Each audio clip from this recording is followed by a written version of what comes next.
किसी भी कहानी को सबके सामने ले आने के लिए एक महान कार्य की जरूरत पड़ती है। महाभारत इसका कोई व्यतिक्रम तो नहीं था। कुछ कहानी कहा गया था महाभारत को सबके सामने ले आने की। आज उसी के बारे में जानेंगे। और यह कहानी शुरू हुई थी राजा परीक्षित के समय से। वीडियो शुरू करने से पहले आप सबसे मैं बता देता हूं कि परीक्षित राजा है कौन। अर्जुन का पुत्र था अभिमन्यु और अभिमन्यु का विवाह हुआ था उत्तरा के नाम से एक राजकन्या के साथ। बाद में उन दोनों का एक संतान हुई थी, उसका नाम था परीक्षित। पिता जैसे बलशाली थे और युधिष्ठिर जैसे महान राजा भी थे। युधिष्ठिर इसी के कारण प्रजा उनसे प्रेम भी करते थे, पर उन्होंने एक भूल की थी। उन्होंने कली को अपने ऊपर स्थान दे दिया, इसके कारण उनका मति भ्रष्ट हो गया। मति भ्रष्ट होने के बाद एक बार मृगया के लिए निकले थे और निकलते ही उन्होंने रास्ता भटक गए।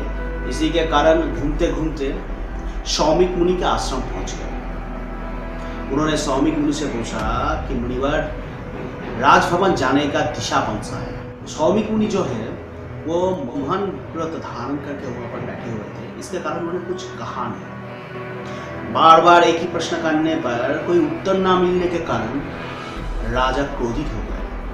उन्होंने एक मरे हुए सांप सौमिक मुनि के गले में डाल दिए और वहां से चले गए। सौमिक मुनि का पुत्र श्रृंगी वहां पर नहीं थे। वो वापस आके जब देखा कि पिता के गले में एक मरे हुए सांप किसी ने डाल दिया है, ये देखकर बहुत ही क्रोधित हो गए और उन्होंने अभिशाप दी कि जिस व्यक्ति ने ये अन्याय की है उसे 7 दिन में नाग दंशन के कारण उनकी मृत्यु हो जाएगी।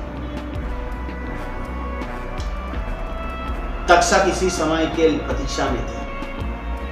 7वें दिन रात को उन्होंने राजा परीक्षित को दंशन किया, इसी के कारण उनकी मृत्यु भी हो गई। मैं आप सबसे विनती करता हूँ, कृपया करके मेरे चैनल को सब्सक्राइब कीजिए। वीडियो पसंद आए तो एक लाइक, पसंद ना आए तो डिसलाइक जरूर कीजिएगा। हाँ, शेयर जरूर कीजिएगा। राजा बिना राज्य चलाना मुश्किल नहीं नामुमकिन होता है, ये बात सभी को भारी भांति पता था। इसी कारण ब्राह्मणों ने एक राजा को चयन करने के बारे में सोचा, पर ऐसा कोई व्यक्ति वहां पर था नहीं। तब परीक्षित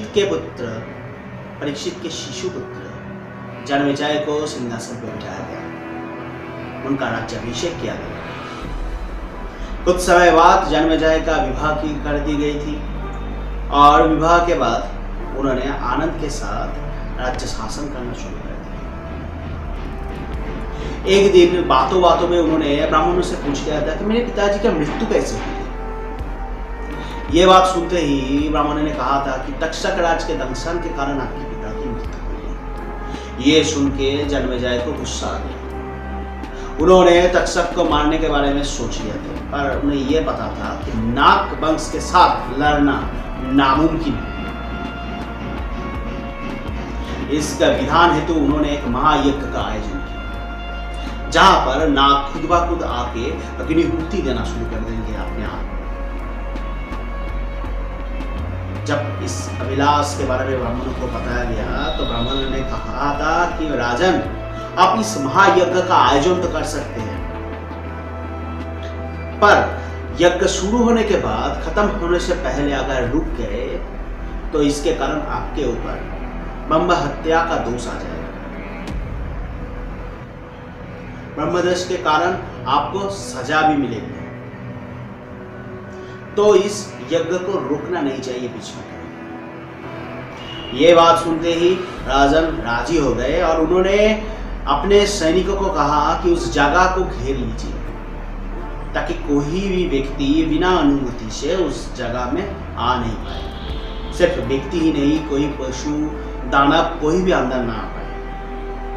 उन्होंने महायज्ञ का शुरू कर दिए थे और सांप जो है वो आके खुद ब खुद अग्नि में अग्निहुति देना शुरू कर दिए। ये देख के तक्षक डर गए और वहां से भाग के अपने दोस्त इंद्र के पास पहुंच गए। इंद्र ने इंद्रलोक में तक्षक को रहने की जगह दी।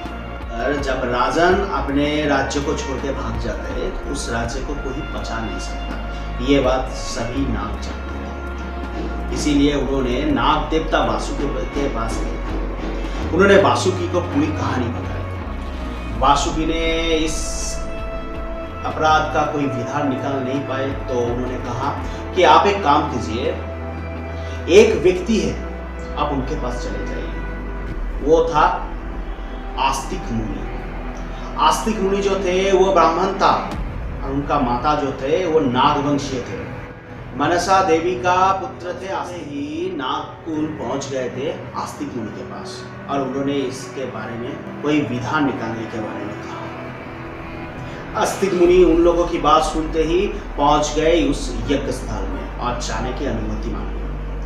अनुमति ना मिलने पर मुनि क्रोधित हो गए और उन्होंने मृत्युंजय का स्तुति शुरू कर दिया जोर जोर से। इसके कारण कोई भी नाग और जाके अग्नि में आहुति दे नहीं रहा था। ये देखकर राजा आश्चर्य हो गए और उनके कान में जब ये स्तुति पहुंची तो वो तुरंत यज्ञ स्थल से बाहर आ गए और आस्तिक मुनि को प्रणाम करते हुए उसे अंदर लेके गए।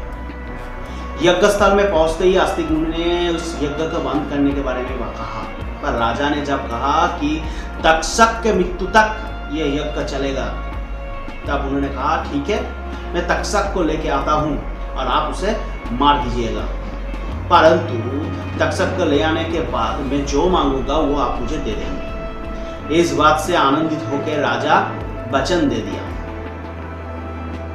कुछ समय बाद मुनि ने इंद्रदेव का आह्वान की। इंद्र धरती पे तक्षक को लेके आए और उसे छोड़ के चले गए। इस बात से तक्षक गुस्सा हो गए और क्रोधित होकर राजन के पास चले गए।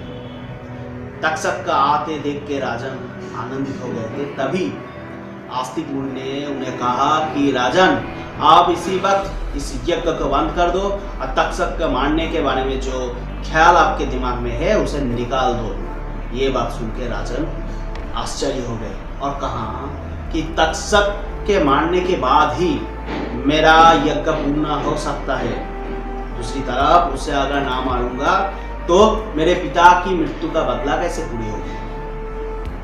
तब आस्तिक मुनि ने कहा था कि मृत्यु से भी बढ़कर सजा मैं उसे दूंगा, और उन्होंने उसे जीवित पत्थर बना के महाविश्व में विलीन कर दिया। राजन का ये जो गुस्सा था वो दूर हो गया, अग्नि शांत हो गई और राजन ने यज्ञ बंद कर दिया। आनंदित तो था राजन, पर उनके ऊपर ब्रह्म हत्या की पाप लग गई। इस हत्या से दुखी होके राजन चले गए थे व्यासदेव के पास, और व्यासदेव को जब ये पूरी कहानी पता चला तो उन्होंने कहा कि आप एक महान वंश का वंशज हो और उस वंश के नाम को आप क्यों कलंकित करना चाहते थे। यह बात सुनते ही राजन को अपने पूर्वजों की कहानी जानने का इच्छा हुआ। तब व्यासदेव ने दैपायन को बुलाए और कहा कि आप महाभारत के महान कथा सबके सामने बताओ। ऐसे ही महाभारत का महान कथा सभी के सामने